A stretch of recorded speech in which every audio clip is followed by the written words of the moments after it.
Steve Saint lo recuerda como si fuera ayer.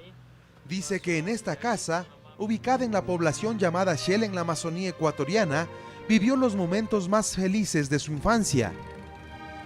Yo andaba con mi papi así, solo que cada mañana él sacaba la avioneta del hangar y lo llenaba de indígenas de la selva, misioneros, cualquier gente y también legumbres y cosas que no podrían encontrar adentro. Su padre, Nate Saint, un expiloto de guerra norteamericano, con su avioneta se había convertido en el nexo entre la civilización y las tribus indígenas más salvajes de la Amazonía, a quienes llevaba alimentos, medicinas y el mensaje de Dios. Bueno, mi papá, él era el primer piloto de alas de socorro aquí en el Ecuador. Llegó en 1948, pero después, como había más y más pedidos de vuelos, llegó otro piloto justo antes del incidente en el cual murió mi papá. Se refiere al día en que su padre fue atacado y muerto por la tribu de los Guaoranis, ese entonces llamados Aucas. Estas fotografías muestran los cuerpos destrozados encontrados en el río Curaray. Su padre había buscado la forma de contactarse con ellos porque junto a otros 4 amigos, también misioneros. Pero había un lugar por aquí, al este, noreste, donde el mundo se llamaba Aucas, que mataban a todo extranjero que entraba. Luego de varios intentos para contactarse, les hacían regalos con este canasto que Steve aún conserva. Desde la avioneta, volando en círculo, pudieron dar un descubrimiento del padre de Steve para acercarse a la tribu sin tener un contacto lo suficientemente cercano para que los maten. Los Waorani recibieron los regalos y devolvieron regalos también a mi papá y sus 4 compañeros. Parecía que había fluido la amistad entre los 5 misioneros norteamericanos y los indomables Guaoranis, así que decidieron aterrizar en esta playa formada en el río Curaray. Aterrizaron en una playa y de ahí los Waorani vinieron, un hombre y 2 mujeres. 6 años recibió la noticia en esa misma casa, parte de su historia, y que hoy recuerda con nostalgia. Mi mamá me llamó a la casa, me llevó a su dormitorio y dijo, ¿sabe qué, Esteban? Tengo que decirte que tu amado papi no va a poder regresar nunca.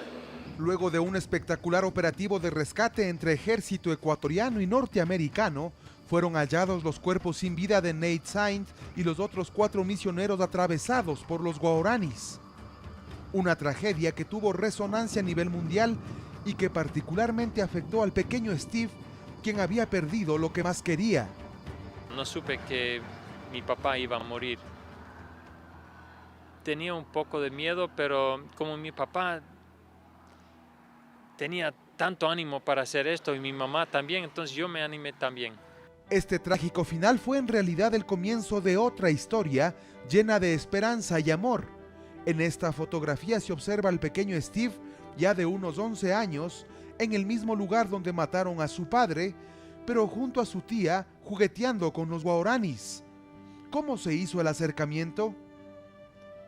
Todo gracias a esta mujer Guaorani, quien unos años antes de la muerte del padre de Steve había huido de la violencia Guaorani y se había refugiado en la casa de Rachel Saint, tía de Steve.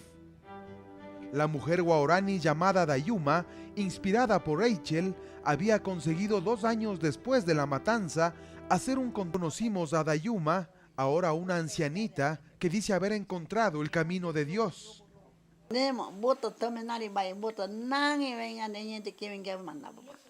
Dice que ya conociendo ese camino de Dios, ella dijo, yo ahí sí bien entendí y ese camino yo decidí seguir.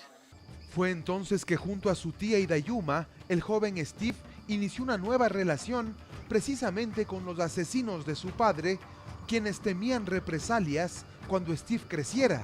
Bueno, yo tenía que perdonarles a ellos, pero ellos también tenían que aceptar que si me dejaran vivir, entonces yo tal vez les iba a matar. Entonces, en un cierto sentido, ellos también me perdonaron. Pasaron los años y Steve se convirtió en lo que su padre había soñado, un nexo entre la tribu Waorani y la civilización.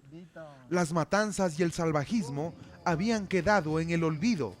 Ya conocíamos la fascinante historia de Steve, su padre y los Waoranis.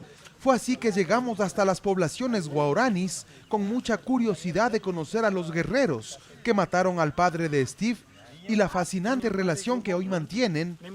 Él es Yui, uno de los viejos de la tribu. Él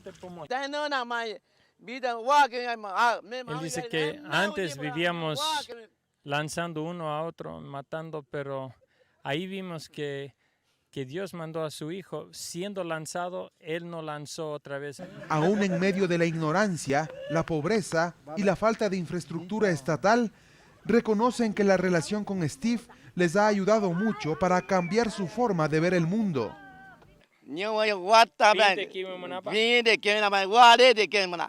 No, ahora sí vivimos bien, felices en paz. Incluso los jóvenes utilizan la historia de Nate Saint como un mensaje divino que trajo un hombre desde el cielo para traerles paz y armonía. En primer lugar, ellos amaron porque ellos sabían que el mensaje de Dios no era vano, para poder rescatar al pueblo, la vida, alma del Waorani, ¿no? En otra comunidad, luego de un intenso viaje en avioneta, conocimos a Minkai, el líder de la tribu desde hace décadas, quien ahora abraza a los nietos de Steve como propios, dándonos un ejemplo de perdón y cariño. Aquí enterramos al cuerpo y eso muere, pero el espíritu de uno, eso va a vivir. Esta historia ha hecho que Steve saque de su tribu a Minkai y lo lleve a Estados Unidos para que juntos puedan contar al mundo su experiencia, una experiencia de vida. En estas imágenes se observa a Minkai conociendo lo que es la cultura americana, disfrutando de hamburguesas, paseando por las grandes avenidas. Sin duda, un cambio intercultural.